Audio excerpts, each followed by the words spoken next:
Hello दोस्तों, मेरे YouTube channel पर आपका स्वागत है। तो चलिए कहानी शुरू करते हैं। कहानी अच्छा लगे तो प्लीज़ चैनल को लाइक शेयर जरूर कीजिएगा। अगली सुबह जोधपुर राजस्थान सिंह हवेली में सुबह के 5 बज रहे थे, लेकिन हवेली में थोड़ा बहुत शोर शराबा अभी से था, क्योंकि आज संगीत थी और उसकी तैयारी अभी से हो रखी थी। गीतांजलि की नींद धीरे धीरे खुलती और उठकर बैठ जाती। उसने बेबी पिंक कलर का नाइट सूट पहना था। वो मिरर में खुद की तरफ देखती तो उसकी नज़र अपने हाथों में बने लाल निशान पर जाती। गीतांजलि उस लाल निशान को देखते हुए मजबूती से अपनी मुट्ठी कस लेती है। तभी उसके कमरे का वॉशरूम का दरवाज़ा खुलता है और धैर्य बाथरूम में बाहर आता है। गीतांजलि दरवाज़ा खुलने का आवाज़ सुनकर सिर उठाकर उस तरफ देखती है और धैर्य को देखकर ब्लैंकेट को कस कर पकड़ लेती है। धैर्य गीतांजलि की तरफ एक नज़र देखने के बाद इग्नोर करके कमरे से बाहर जाने लगता है, जिस पर गीतांजलि का मैंने सोचा नहीं था मेरा एक्स हस्बैंड अपने डिजायर पूरी करने के लिए मेरा सहारा लेगा। गीतांजलि की बात सुनकर धैर्य का कदम रुक जाते हैं और वो सिर घुमाकर गीतांजलि को घूरते हुए कहता है, तुम्हें तुम्हारी औकात दिखा रहा था कि तुम एक डाइवोर्सी हो। गीतांजलि धैर्य के बात पर बिस्तर से उतर के सामने आते हुए बोली, तुमने बिना किसी गलती के जो मुझे सजा दी है ना, इसका खमियाजा तो तुम्हें भुगतना हो मिस्टर शारंग। धैर्य गीतांजलि के बात पर उसे कमर से पकड़कर अपने पास खींचे, उसकी आंखों में आंखें डालकर बोला, हमारा डाइवोर्स पेपर अभी भी पेंडिंग में, और जब तक तुम्हारी आयशीगिरी में नहीं उतार देता उसे अप्रूव होने भी नहीं दो। मिस्टर धैर्य शारंग को जलन हो रही है मुझे किसी और की तरफ आकर्षित होता हुआ देखकर। गीतांजलि ने आईब्रो चढ़ाते हुए, जिसे सुनकर धैर्य गीतांजलि के जबड़े को कसकर पकड़ते हुए बोला, मुझे तुमसे जलन होगी, तुम्हें ऐसा लगता है। गीतांजलि धैर्य की बात पर उसके सीने पर हाथ रख उसे खुद से दूर धक्का देते हुए बोले, तुम ये हक खो चुके हो धैर्य। धैर्य गीतांजलि की बात पर उसे घूरते हुए बोला, सोचो अगर मैंने तुम्हारे राजन फैमिली को बता दिया कि हमारी हिडन मैरिज के बारे में तो। गीतांजलि धैर्य की बात पर बोली, मुझे कोई फर्क नहीं पड़ता, तुम्हें बताना है जाओ बता दो। सबसे पहले मेरा ब्रो तुम्हें जान से मारेगा। तुम्हारा भाई जो हर जगह ऐसीगिरी करता है वो मुझे मारेगा, क्या मजाक है। धैर्य ने व्यंग भरी मुस्कान के साथ कहा, जिसे सुनकर गीतांजलि धैर्य को देखते, और तुम क्या कर रहे हो, शादीशुदा होने के बावजूद अपने ही भाई की बीवी को लाइन मार रहे हो।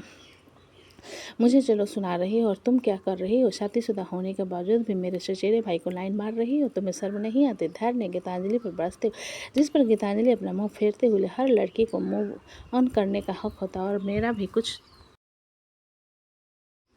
ज़रूरतें हैं तो मैं पूरी कर रहा हूँ ना। तुम्हारी ज़रूरतें मुझ में क्या कांटे लगे हैं या मैं तुम्हें सेटिस्फाई नहीं कर पाता। धैर्य ने गुस्से में कहा, जिसे सुनकर गीतांजलि धैर्य को घूरते हुए बोली, मुझे कोई इंटरेस्ट नहीं तुम्हारे बच्चे पैदा करने में, इसलिए चुपचाप कंट्रासेप्टिव पिल्स ले आना। गीतांजलि की बात पर धैर्य उसे घूरते हुए बोला, जब ऑपरेशन करवा सकती हो तो कंट्रासेप्टिव पिल्स लेने जाने में तुम्हें मौत आ रही है। धैर्य की बात सुनकर गीतांजलि की आंखें लाल हो जाती है और वो एक थप्पड़ उसके गाल पर रसीद देती है और गुस्से से कहती है, दफ़ा हो जाओ यहाँ से और दोबारा मेरे कमरे में मत आना। धैर्य गीतांजलि के बात पर उसके जबड़े को कसकर पकड़कर उसके होठों को जोर से काट लेता है और उसे बिस्तर पर धक्का देते हुए कमरे के से बाहर चला जाता है। गीतांजलि उसे जाता हुआ देखती है और अपने होठों को छूती है, जिस पर हल्का सा खून आ रहा था, जिन्हें वो साफ करते हुए वॉशरूम में चली जाती है। इधर धैर्य जब गीतांजलि के कमरे से बाहर निकलता है, उसकी मुलाकात चार्ली से हो जाती है, जो कि सुबह के एक्सरसाइज करने के लिए जा रहा था। चार्ली बड़ी बड़ी आंखों से धैर्य को देखते हुए बोला, तुम इस वक्त इस हालत में एक लड़की के कमरे से बाहर आ रहे हो, कभी किसी को बाथरूम में नहीं देखा क्या इडियट। इतना कहकर धैर्य चार्ली को इग्नोर करते हुए वहाँ से चला जाता है। चार्ली जाते हुए धैर्य को देख कर बोला, बाथरूम में तो बहुतों को देखा है भाई, लेकिन एक लड़की के कमरे से निकलते हुए पहली बार किसी को देखा है, लगता है बताना पड़ेगा। इतना सोचते हुए चार्ली एक्सरसाइज करने के बजाय दौड़ते हुए फिर से कमरे में आ जाता है। चार्ली जब कमरे में आता है तो देखता है बिप्लो तकिया को कसकर गले लगाकर सो रहा था, जिसे देखते हुए चार्ली जल्दी से उसके पास आकर उसे लगभग झंझोर कर उठाते हुए बोला, अबे मेरे पास एक ब्रेकिंग न्यूज़ है, दैनिक भास्कर का न्यूज़ है। किसी की 100 करोड़ की लॉटरी लगी है क्या, जिसके पास तुम डकैती के लिए जाने वाले हो। विप्लो ने उठते हुए कहा। चार्ली विप्लो की बात को इग्नोर करते हुए बोला, अरे मेरे पास एक ब्रेकिंग न्यूज़ है तो टीवी में चला दो ना यार, मैं देख भी लूँगा, मुझे डिस्टर्ब क्यों कर रहे हो। विप्लो ने फ्रस्ट्रेशन में कहा, जिसे सुनकर चार्ली विप्लो के जबड़े को पकड़कर बगल में रखा आधा गिलास पानी उसके मुंह पर उड़ेल देता है तो विप्लो लगभग गाली देते हुए कहता है, व्हाट द फक, ये क्या कर रहे हो यार। चार्ली विप्लो की बात को इग्नोर करते हुए, अरे सुनो, तुम जो करना चाहते हो बाद में कर लेना, लेकिन मेरे पास जो न्यूज़ है ना, तुम सुनोगे तो तुम्हारी नींद भी उड़ जाएगी। क्यों, तुम प्रेग्नेंट हो जो मेरी नींद उड़ जाएगी। तुम्हारी ब्रेकिंग न्यूज़ सुनकर विप्लव ने इरिटेशन में अपने चेहरे पर गिरे पानी को पूछते हुए कहा, जिस पर चार्ली खुद फ्रस्ट्रेट होते हुए बोला, साला तुम अजीब अजीब बात करते हो यार, यहाँ पर सिद्ध नहीं है वरना मैं उसको सुनाता। चार्ली की बात पर विप्लव पूरी आंखें खोलकर उसकी तरफ देखते हुए बोला, क्यों क्यों क्या मैं समझदार नहीं हूँ जो सब कुछ सिद्धू को बताओगे? मुझे बताओ। विप्लव की बात सुनकर चार्ली उसे देखते हुए बोला, तो सुनो, ये जो गंदा कमीना अथर्व है ना, मैं 100% गारंटी के साथ कह सकता हूँ उसकी नक्चड़ी बहन का चक्कर धैर्य के साथ चल रहा है। विप्लव चार्ली की बात सुनकर बोला, लेकिन वो तो मेरे पीछे पड़ी है, तो मेरे भाई पर डोरे क्यों डालेगी? चार्ली विप्लव की बात पर उसे समझाते हुए बोला, सुनो, अभी वो छोटी और उसे अपने एज का लड़का चाहिए, इसलिए वो तुम्हें लाइन मार रही है, लेकिन तुम्हारी जगह वो फंस गया है। लेकिन मैं तो कहता हूँ कि उसे गिव अप नहीं करना चाहिए था मुझसे। विप्लव ने पछताते हुए कहा, जिसे सुन चार्ली उसे घूरते हुए बोला, क्यों तुम उसे मौका देने वाले थे? मौके का तो अता पता नहीं है, लेकिन इस तरीके से एक को पटाने का नाटक करते हुए दूसरे को पटाना बुरी बात है ना। कम से कम मैं एटीट्यूड में बोल तो सकता था कि मेरे पास लड़कियां हैं जिन्हें मैं इग्नोर करता। विप्लव ने एक्सप्लेन करते हुए कहा। उसके बाद एक्सप्लेन को सुनकर चार्ली अपने दोनों हाथ जोड़ते हुए, धन्य हो महाशय, आप भी थिंकिंग का कोई सीमा नहीं है। इसे देख विप्लव चार्ली के हाथ को नीचे करते हुए बोला, यार शर्मिंदा मत करो मुझे पता है कि मैं तुमसे ज़्यादा समझदार हूँ, लेकिन अब हमारा एक और मिशन है। चार्ली विप्लव के बात पर उसे रोकते हुए बोला, लेकिन एक मिनट, एक और मिशन का क्या मतलब? हमारा सिर्फ एक ही मिशन है, धैर्य की सेटिंग का पता लगाना। विप्लव चार्ली की बात पर अपना सिर नहीं में हिलाकर बोला, हमारा एक और मिशन है, सुधांशु को रोमांस करना सिखाना। चार्ली अपना सिर नहीं में हिलाकर बोला, नहीं, ऐसा बकवास मिशन में नहीं लेता, तुम्हें करना है तुम करो, मैं तो धैर्य के सेटिंग की कन्फर्मेशन चाहता हूँ। जिसे सुनकर विप्लव टॉवेल उठाकर बाथरूम की तरफ जाते हुए बोला, हम करेंगे, लेकिन फिलहाल तुम बिस्तर चेंज करो, तुमने पानी फेंका था। इतना कहते हुए विप्लव बाथरूम के अंदर घुस जाता है। चार्ली उसे मन में ही जी भर कर कोसने के बाद बिस्तर को चेंज करने लगता है। इधर महक को रात भर नींद नहीं आई थी। वो शिवांश के बारे में सोच कर परेशान हो गई थी जब उसे अव्यक्त के रोने की आवाज़ सुनाई देती है। अव्यक्त के रोने की आवाज़ सुनकर महक उसकी तरफ देखती है, जो कि नींद से उठ चुका था, जिस कारण वो उसे अपनी गोद में उठाते हुए कहती है, शांत हो जाओ, अभी डैडा आते होंगे। तभी मृत्युंजय अंदर आते हुए बोला, आते होंगे नहीं, मैं आ गया। मृत्युंजय की आवाज़ सुनकर महक सिर घुमाकर उसकी तरफ देख उसके पास आते हुए बोली, सब कुछ ठीक था ना? शिव रो रहा था क्या? मृत्युंजय महक की बात पर कुछ कहता उससे पहले ही शिवांश को अपनी गोद में उठाकर अंदर लाता है। शिवांश को देखकर महक एक हाथ में अव्यक्त को पकड़े जाकर शिवांश को गले लगाते हुए शिवांश महक के पीठ पर थपथपाते हुए बोला, मैं ठीक हूँ आंटी। मृत्युंजय सुधांशु की गोद से शिवांश को ले उसकी तरफ देखते हुए बोला, तुम जाकर आराम करो। सुधांशु मृत्युंजय की बात पर अपना सिर हिलाते हुए वहां से चला जाता है तो मृत्युंजय कमरे का दरवाज़ा अंदर से बंद कर देता। मृत्युंजय शिवांश को अपनी गोद में उठाकर लाए बिस्तर पर बैठाते हुए महक से बोला, आज से और अभी से शिवांश हमारे साथ रहेगा। महक मृत्युंजय की बात पर हैरानी से उसकी तरफ देखते हुए बोली, हमारे साथ? लेकिन आप तो कह रहे थे उसके दादी और दादू भी हैं। मृत्युंजय महक के बात पर अपना सिर हिलाते हुए बोला, तुम्हें बाद में समझाऊंगा महक, फिलहाल के लिए हम शिवांश को अडॉप्ट कर रहे हैं और ये हमारा बेटा है। शिवांश मृत्युंजय की बात पर हैरानी से उसकी तरफ देखते हुए बोला, लेकिन अंकल। मृत्युंजय शिवांश के होठों पर उंगली रखते हुए, शिव, आज से तुम्हारा परिवार सारंग परिवार है और तुम जैसे चाहो वैसे रह सकते हो, लेकिन बदले में सिर्फ तुम्हें अपने करियर और पढ़ाई पर फोकस करना है, समझे? शिवांश मृत्युंजय की बात पर आंसू भरी आंखों से उसकी तरफ देखते हुए बोला, कल मुझे एक अननोन नंबर से कॉल आया था जब मुझसे कहा गया कि मेरे मॉम डैड मर चुके हैं, सब कुछ मेरे कारण हो रहा है ना, मैंने अपने मॉम डैड को मार डाला। महक अव्यक्त को मृत्युंजय की गोद में देखकर शिवांश को गले लगाते हुए बोला, खुद को दोषी मत मानो शिव, हम सब है ना, तुम्हारी फैमिली, तुम्हारे सारे दोस्त, हम सब तुम्हारे साथ हैं। शिवांश महक को गले लगाए जोर जोर से रोने लगता है। वहीं अव्यक्त महक और शिवांश को देख रहा था, जिसे देखते हुए मृत्युंजय उसके चेहरे को पकड़कर अपनी तरफ करते हुए बोला, अभी वो कोई अनजान नहीं है, आपका बड़ा भाई है। अव्यक्त मृत्युंजय की बात पर उसके हाथ को पकड़ते उसे गले लगा लेता है तो मृत्युंजय उसके सिर को धीरे धीरे थपथपाने लगता है। वहीं महक की आंखों में नमी तैर गई थी और वो आंसू भरे आंखों से मृत्युंजय की तरफ देखती है तो मृत्युंजय उसे आंखों से चुप रहने का इशारा कर देता है। महक मृत्युंजय के इशारे पर शिवांश से अलग होकर उसके चेहरे को साफ करते हुए बोली, शिव, अब से आप हमारे साथ रहोगे तो खुश हो जाओगे। शिवांश महक के बात पर अपना सिर हिला देता है तो मृत्युंजय शिवांश की तरफ देखते हुए कहता है, शिव आप जाकर फ्रेश हो जाओ। अंकल मेरे कपड़े वैदिक के कमरे में है, मैं वहाँ जाकर रेडी हो जाऊँगा। शिवांश ने बिस्तर से उतरते हुए कहा, जिसे सुनकर मृत्युंजय अपना सिर हिलाते हुए बोला, किसी चीज़ की ज़रूरत हो तो एक बार भी कहने से पहले हिचकिचाना मत। शिवांश मृत्युंजय की बात पर अपना सिर हिला देता है और उनके कमरे से बाहर चला जाता है। शिवांश के जाने के बाद महक दरवाजे को बंद कर मृत्युंजय की तरफ देखते हुए बोली, पक्का आपने ये फैसला सोच समझ कर लिया है ना? मृत्युंजय महक के बात पर कन्फ्यूज में उसे देखते हुए बोला, क्या मतलब? मेरे पास दिमाग नहीं है? महक अपना सर नहीं में हिलाकर बोली, मैं ये नहीं कह रही हूँ शिव हमारे बेटे की तरह हमारे साथ रहेगा, बहुत कुछ बदल जाएगा। मृत्युंजय महक की बात पर अपना सिर नहीं में हिलाकर बोला, कुछ नहीं बदलेगा। मृत्युंजय सारंग में इतनी ताकत है कि वो 3 बच्चे को खिला सकते हैं। महक मृत्युंजय की बात पर कंफ्यूज होते हुए बोली, अब 3 बच्चे कहाँ से आ गए? 2 ही तो हुए ना।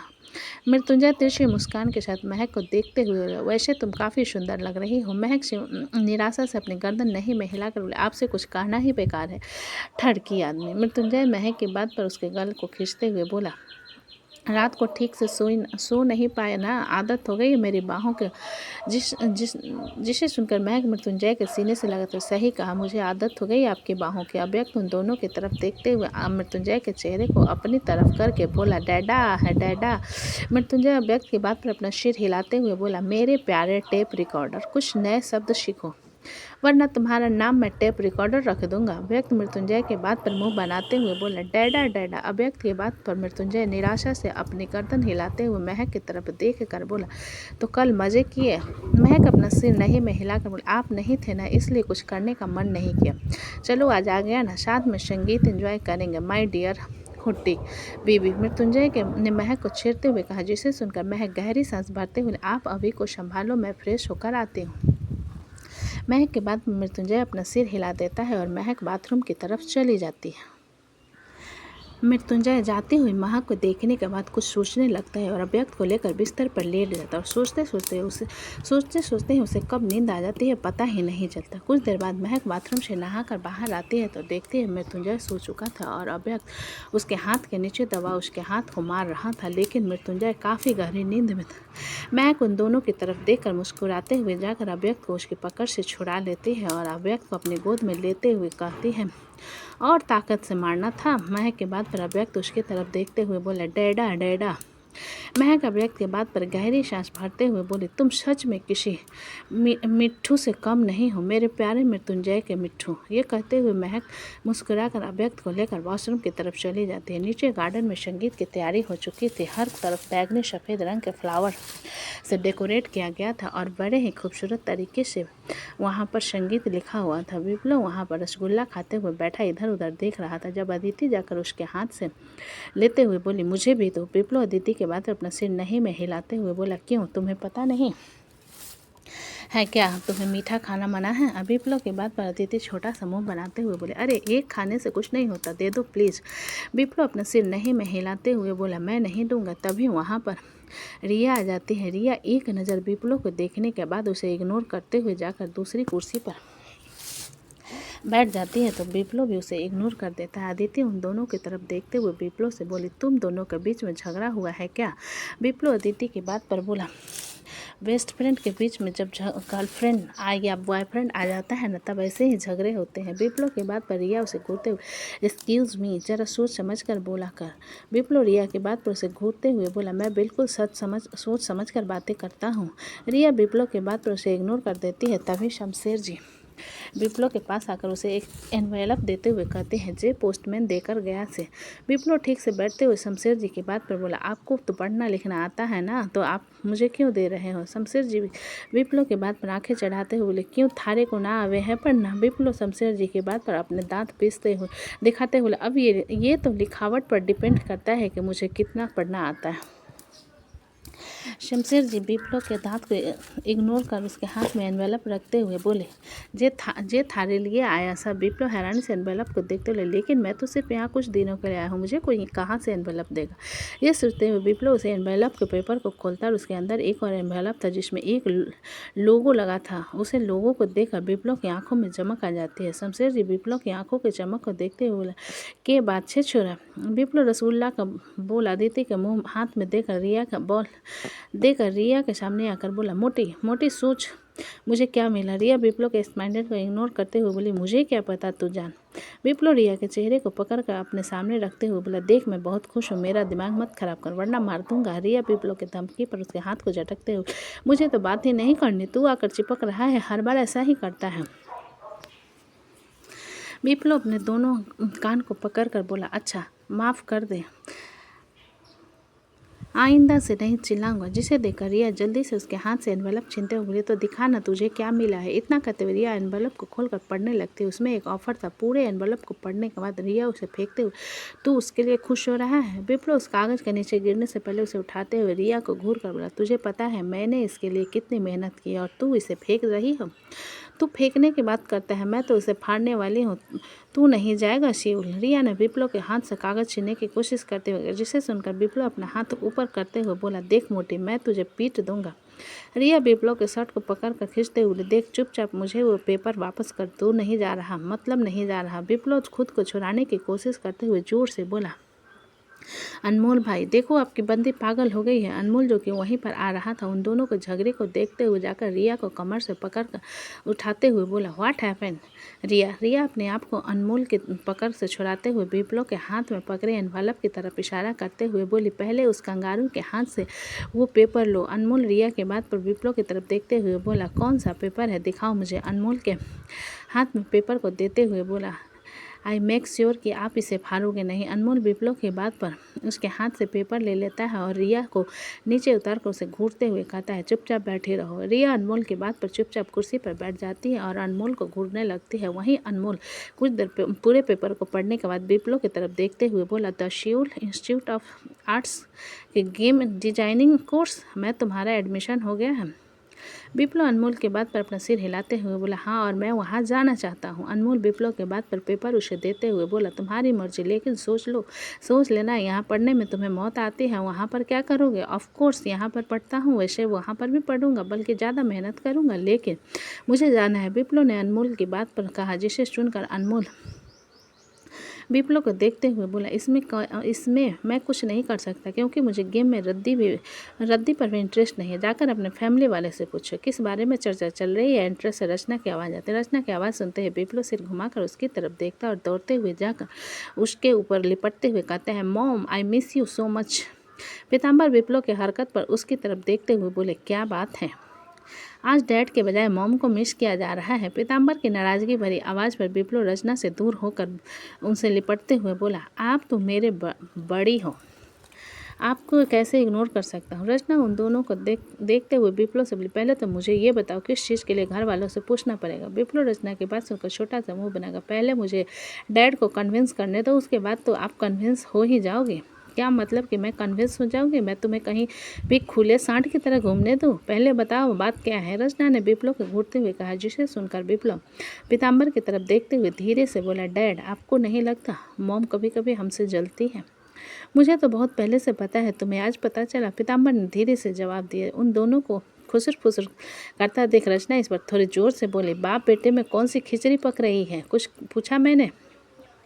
विप्लव रचना के बाद उसके सामने आकर बोला, आप हमेशा मुझे कामचोर कहती थी ना, मेरा एडमिशन हो गया है, यहाँ नहीं कोरिया में। विप्लव के बाद पर रचना हैरानी से उसकी तरफ देखते हुए बोली, क्या। हाँ, मेरा गेमिंग डिज़ाइनर कोर्स में एडमिशन हो गया और मैं 5 दिन बाद मुझे अपना इंस्टीट्यूट ज्वाइन करना है। विप्लव ने अपना सिर हिलाते हुए कहा, जिसे सुनकर रचना एक गहरी सांस भर कर बोली, और भी बहुत सारे अपॉर्चुनिटी मिलते हैं लाइफ में, तुम वहाँ नहीं जाओगे। रिया जल्दी से खड़ी होकर रचना के सामने आकर बोली, एग्जैक्टली आंटी, मैंने भी इस कंगारू से वही कहा कि ये कोरिया नहीं जाएगा, लेकिन देखो तो जरा कैसे उछल रहा है।